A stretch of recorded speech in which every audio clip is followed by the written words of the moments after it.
Autobody Craftman has been around for about 40 years and was established by Dan Hawtin. He's loved by the community, and he was integral, body shop, and everybody knows he fended for everybody. The goal and the motto that I'm trying to, keep going is that we're keeping the legacy going. Same book, and just turning the page a little bit. I honestly, one thing I got is grateful to Dan, and he hasn't left me, he just didn't give me the keys and left me alone. So I constantly call him and advise with him. And everybody who worked there initially still works with us. Basically, nothing changed other than, my face and one other face in the office.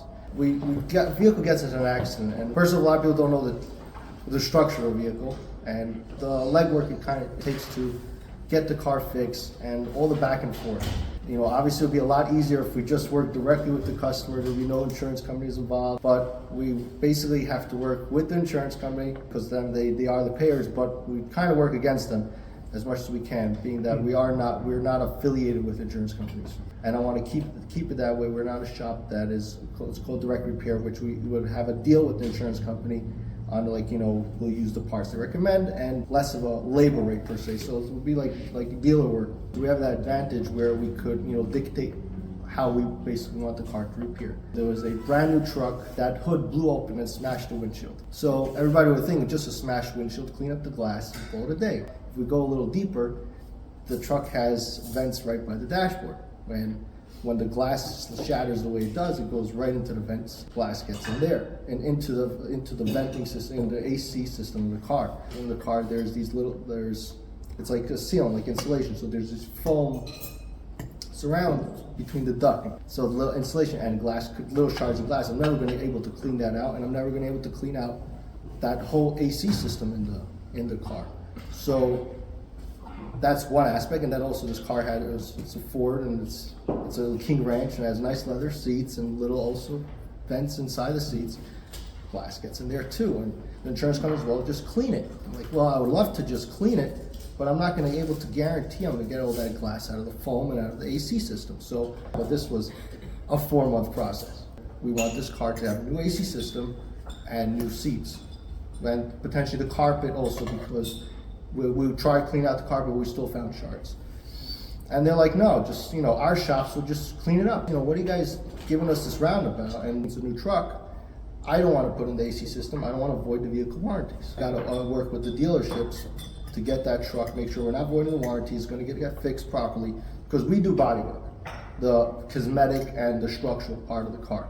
And that usually, if the vehicle gets an accident, that doesn't void the warranties. But once you get into mechanicals, that could void the warranty. There could be a little customer frustration, like, why is it taking so long? Well, my best interest is you, and I want your car being repaired safely. As much as, I could get that vehicle cleaned up and get the money out, in my sense, get that money quick, I'll get the money. But at the end of the day, I want the best for you, and, what is safe in retrospect. And we finally got the vehicle to actually end up being a total loss, being that the repair of replacing the whole dashboard and everything was surpassed that vehicle value. That's where we fend for our customers. Sometimes, it's like being a parent in a sense, because everybody's like, just get my vehicle done.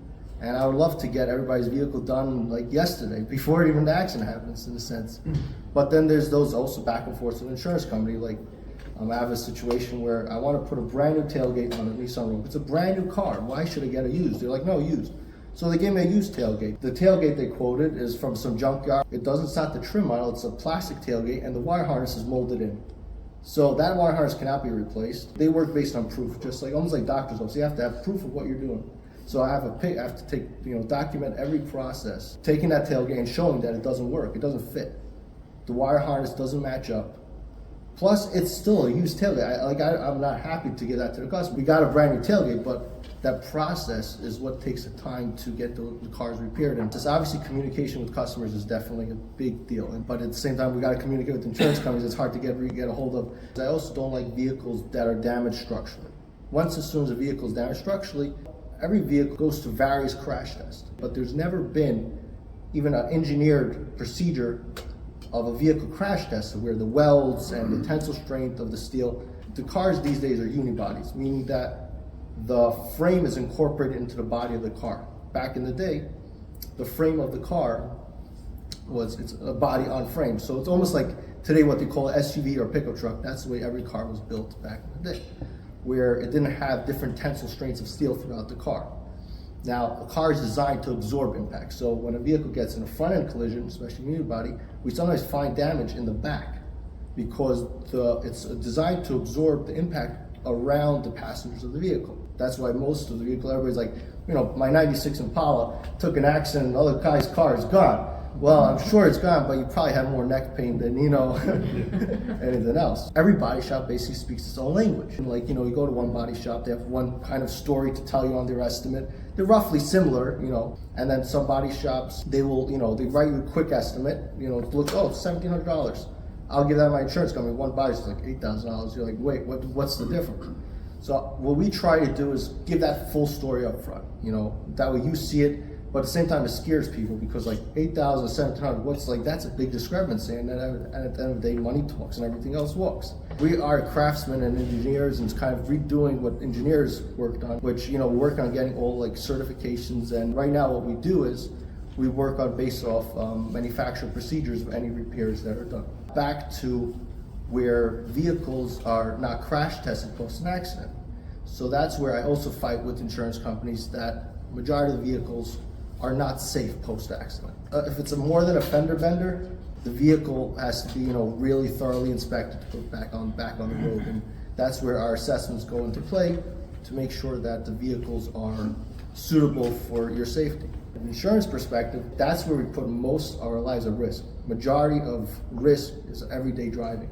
One great thing about actually the OCBA is that it allowed me to get to meet the roots of where the business started, because Dan has been here since the beginning. Mm-hmm. And he helped me and he recommended, gave me the opportunity to sit amongst all of you, and that's a big deal for me, and I take a lot of pride in it actually. I tell my friends, I'm a business association representing body shops, it's kind of cool.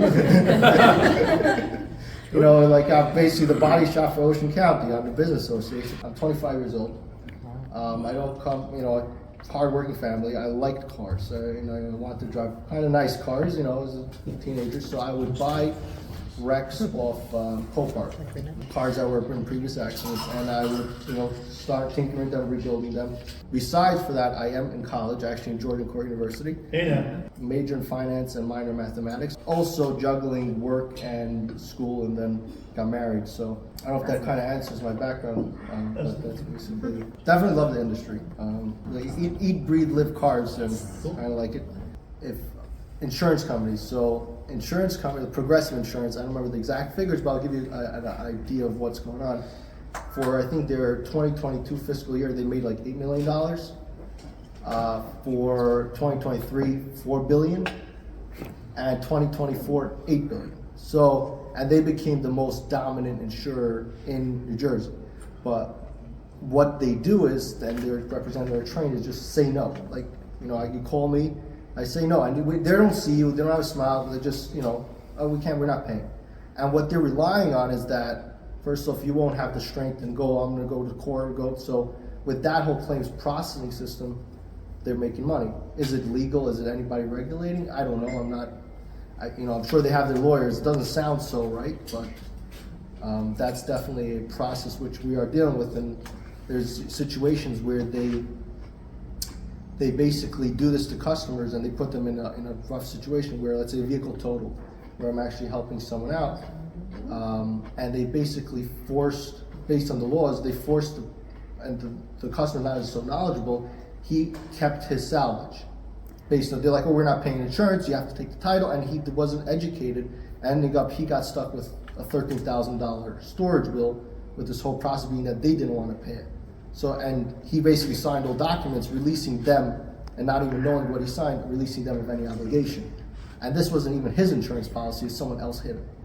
So there's these stuff that are going on which are definitely tough to deal with, because every insurance company, it's also based on the claims handler and adjuster. Tough game. Sometimes you feel like, just like that, enough is enough. I just want to fix cars and fix them right. Any other questions I had?